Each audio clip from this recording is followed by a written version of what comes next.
Pantanal and Rio de Janeiro. Thanks for watching. Don't forget to subscribe and share to keep our channel online. The Pantanal is the world's largest tropical wetland, known for its incredible biodiversity.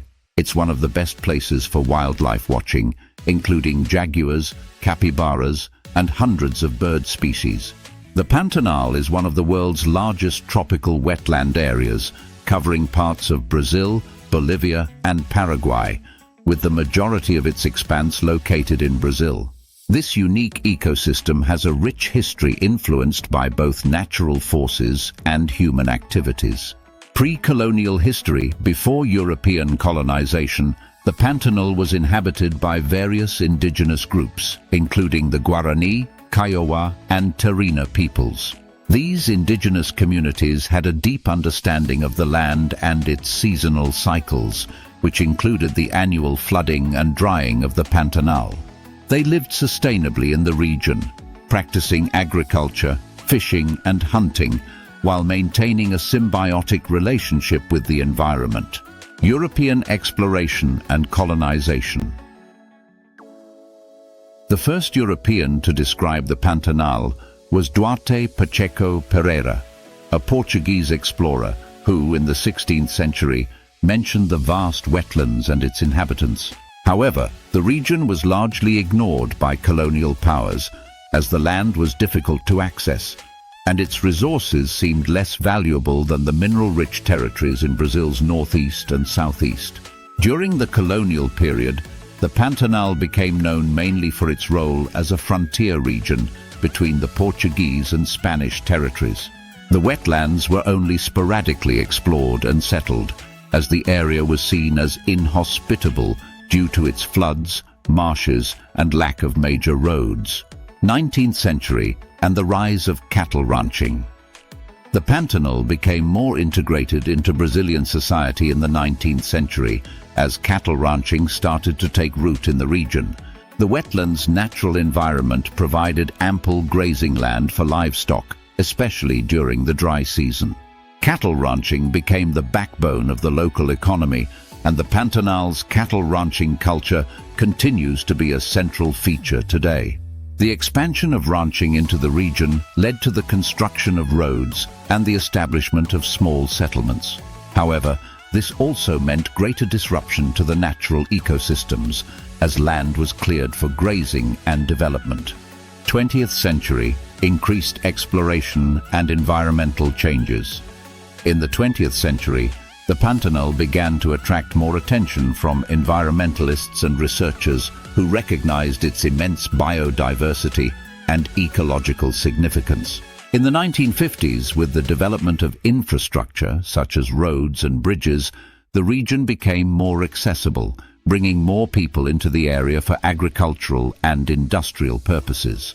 Deforestation and the draining of wetlands for agriculture, particularly rice cultivation and soybean farming, became growing concerns as the natural balance of the ecosystem was disrupted.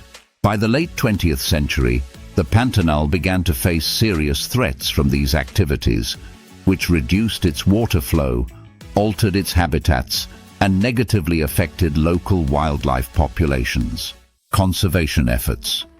In response to the growing environmental pressures, various conservation efforts were initiated. The Pantanal was designated a UNESCO World Heritage Site in 2000 due to its unique ecological importance. The Brazilian government established the Pantanal Mato Grossense National Park in 1981, aimed at protecting large portions of the region from deforestation and commercial exploitation. In addition, several non-governmental organizations and research institutes, such as the WWF and the Pantanal Institute, have worked on projects to monitor and protect wildlife in the region, including the jaguar, capybara, and hundreds of bird species. Present day. Challenges and threats. Despite the conservation efforts, the Pantanal faces ongoing threats. The region is particularly vulnerable to climate change, as it relies heavily on seasonal rainfall and flooding cycles.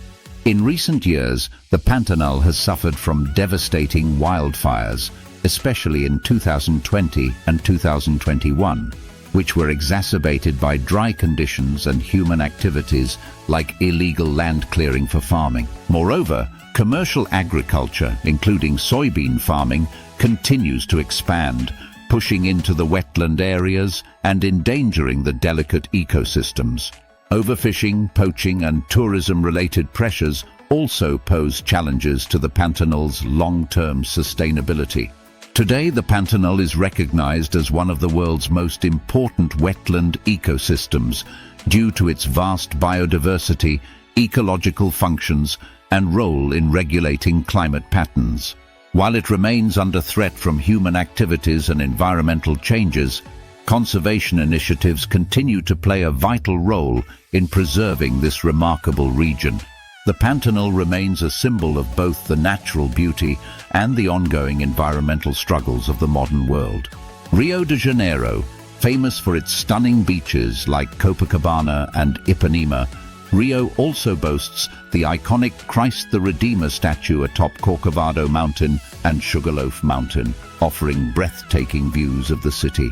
Rio de Janeiro, one of Brazil's most iconic cities, has a rich and diverse history that spans indigenous cultures, colonial times, independence, and modern urban development. Indigenous and early history.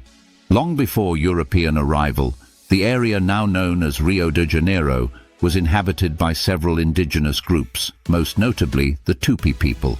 They lived along the coast, thriving on fishing, hunting, and gathering. The region's natural wealth, including its lush forests, beaches, and rivers, was central to their way of life. European discovery and colonization. In 1502, Portuguese explorers, led by Gaspar de Lemos, arrived at the bay that would later be known as Guanabara Bay, giving it the name Rio de Janeiro, January River, as they believed they had discovered a river, although it was actually a bay, during the month of January. The city's official founding took place in 1565, when the Portuguese established a settlement to defend against the French, who had been trying to control the region's lucrative trade.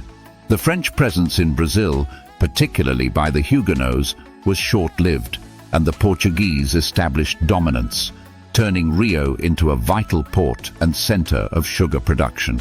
During the colonial period, Rio became an important hub for the slave trade, as it was one of the main points of entry for enslaved Africans brought to Brazil to work on plantations. The rise of Rio de Janeiro. In the late 17th and 18th centuries, Rio began to grow as the sugar industry thrived, and gold was discovered in the hinterlands, bringing wealth to the region. Rio's port became a key part of Brazil's colonial economy, particularly in the export of sugar, coffee, and gold. In 1763, Rio became the capital of the Captaincy of Rio de Janeiro, marking the beginning of its rise as an important political and economic center within Brazil. The arrival of the Portuguese royal family. One of the most significant events in Rio's history occurred in 1808, when Prince Regent João VI of Portugal and the royal family fled Napoleon's invasion of Europe and arrived in Rio. This moment marked the beginning of a new era, as Rio de Janeiro became the capital of the Kingdom of Brazil, the first time a European capital had been transferred to the New World. Under the royal family, Rio became a cultural, political, and economic hub. The court's arrival also brought significant infrastructure development, including the creation of libraries, museums, and universities. The city's population grew rapidly, and urbanization began to take hold. Independence and the imperial period in 1822, Brazil declared its independence from Portugal under Emperor Pedro I, the son of King João VI. Rio de Janeiro remained the capital of the new empire. The city experienced rapid growth and urbanization during this time, with significant changes in its architecture and layout. In 1889, Brazil became a republic, and the monarchy was abolished. Rio de Janeiro remained the country's capital until 1960, when the capital was moved to Brasilia. However, Rio continued to thrive as Brazil's cultural and economic center. 20th century: growth, modernization, and challenges. In the early 20th century, Rio de Janeiro experienced significant growth, with large influxes of people from rural areas and European immigrants, especially Italians, Germans, and Syrians. This period saw the expansion of the city's infrastructure, including its famous Copacabana and Ipanema beaches, which became world-renowned symbols of the city. However, Rio also faced numerous challenges during this period. Rapid urbanization led to overcrowding, and many people from rural areas migrated to the city in search of better opportunities, resulting in the growth of informal settlements, known as favelas. The city struggled with inequality, crime, and a lack of adequate public services for the poor. In 1960, the construction of Brasilia as the new capital of Brazil marked a shift in political power, but Rio de Janeiro remained the center of Brazilian culture, tourism, and commerce. Rio de Janeiro as a global city. The latter half of the 20th century and the early 21st century saw Rio de Janeiro emerge as a global cultural and tourism hub. The city became famous for its carnival, an annual event that draws millions of visitors from around the world to witness its colorful parades and samba music. The city's iconic Christ the Redeemer statue, located atop Corcovado Mountain, became one of the new 7 wonders of the world in 2007. In 2016, Rio hosted the Summer Olympics, marking another milestone in its modern history. The event brought significant international attention to the city, as well as investments in infrastructure and urban development. However, Rio also faced significant challenges related to the Olympics, including the displacement of communities, high costs, and increased violence. Contemporary Rio today, Rio de Janeiro remains one of the most important cultural, economic, and tourist centers in Brazil.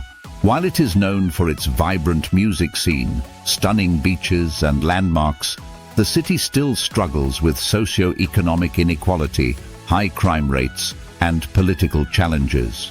Despite these issues, Rio continues to be a symbol of Brazilian resilience, creativity, and energy, attracting millions of visitors every year and remaining one of the world's most iconic cities. Lençóis Maranhenses National Park, Maranhão. This surreal landscape is famous for its vast white sand dunes, interspersed with crystal-clear freshwater lagoons, which form after the rainy season. It's a unique natural wonder. Lençóis Maranhenses National Park, located in the northeastern state of Maranhão, Brazil, is one of the country's most unique and visually stunning natural wonders. The park is famous for its vast white sand dunes and seasonal lagoons filled with fresh water. Here's an overview of its history, both natural and human. Geological history and formation. The landscape of Lençóis Maranhenses is the result of thousands of years of natural processes. The sand dunes and freshwater lagoons were formed by the combination of wind, rain, and ocean currents. Formation of the dunes. Over time, the region was shaped by the trade winds blowing from the northeast and the tidal action of the nearby Atlantic Ocean. The wind carried sand from the coastline inland, creating the extensive dune fields that cover the area. Formation of the lagoons. The freshwater lagoons, which appear between the dunes, are created during the rainy season, from January to June, when the area experiences heavy rainfall. The sand dunes act as barriers that trap the water, creating crystal-clear, shallow lagoons. As the rainy season ends and the dry season begins from July to December, the lagoons gradually dry up, leaving behind the sand dunes until the next rains. Indigenous presence. Before European colonization, the region was inhabited by indigenous groups such as the Tupi and Guajajara peoples. These groups lived in the coastal and forested areas surrounding the Lençóis Maranhenses region, utilizing the natural resources for fishing, hunting, and gathering. The indigenous populations had a deep understanding of the natural environment, and their presence likely influenced the way the region was used and protected. However, as with many parts of Brazil, European colonization in the 16th century brought significant changes to the local way of life, with the establishment of settlements and the exploitation of natural resources. European discovery and colonization. While the region of Lençóis Maranhenses was known to the indigenous peoples for centuries, the first European explorers arrived in the area in the early 16th century during the Portuguese colonization of Brazil. Afonso Albuquerque, a Portuguese admiral, is often credited with navigating the Maranhão coast, though the exact details of early European exploration are unclear.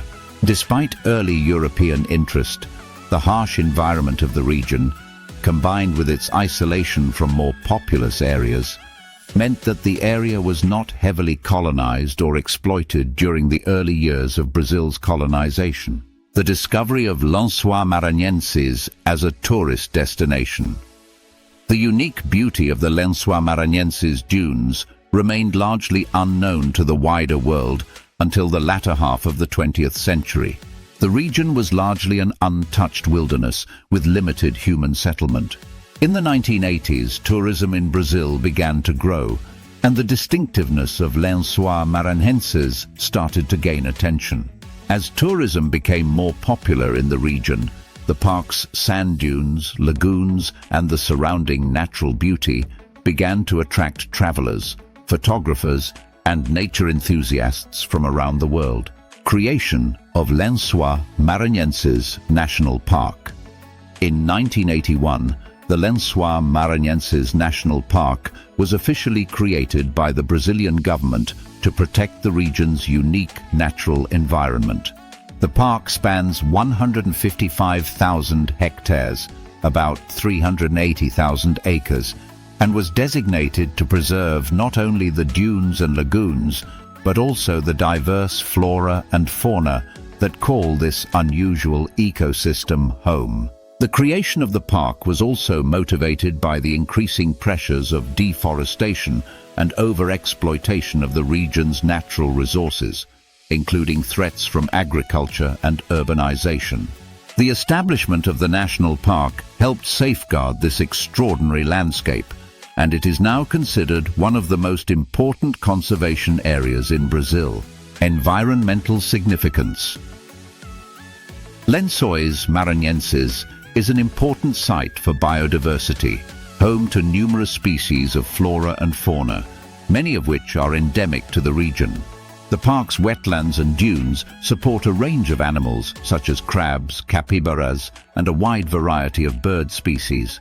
The region is also crucial for local freshwater resources, as the lagoons provide vital water for nearby communities during the dry season. The park's unique ecosystem is also a critical example of how natural processes, like water cycles and sand formation, can shape a landscape over millennia. In recent years, scientists have been studying the park to understand its resilience to climate change and its role in the broader environmental context of Brazil. Modern day and challenges. Today, Lençóis Maranhenses National Park is a major tourist destination, attracting visitors with its surreal landscapes of white sand dunes and bright blue lagoons. However, like many natural areas, it faces environmental challenges, including the impacts of climate change, increased tourism, and the management of local human activities. In recent years, efforts to balance tourism with conservation have become central to the park's ongoing preservation. Local communities, particularly around the town of Barreirinhas, the gateway to the park, have also benefited from tourism, which provides economic opportunities through guide services, accommodations, and local crafts. At the same time, there is a growing awareness of the importance of sustainable tourism practices to ensure that the park remains intact for future generations. Lençóis Maranhenses National Park is a testament to Brazil's natural beauty and the power of nature to create extraordinary landscapes. With its striking sand dunes, lagoons, and rich biodiversity, it remains one of the country's most fascinating natural wonders. Since its establishment as a national park, it has become an iconic symbol of conservation and environmental awareness in Brazil.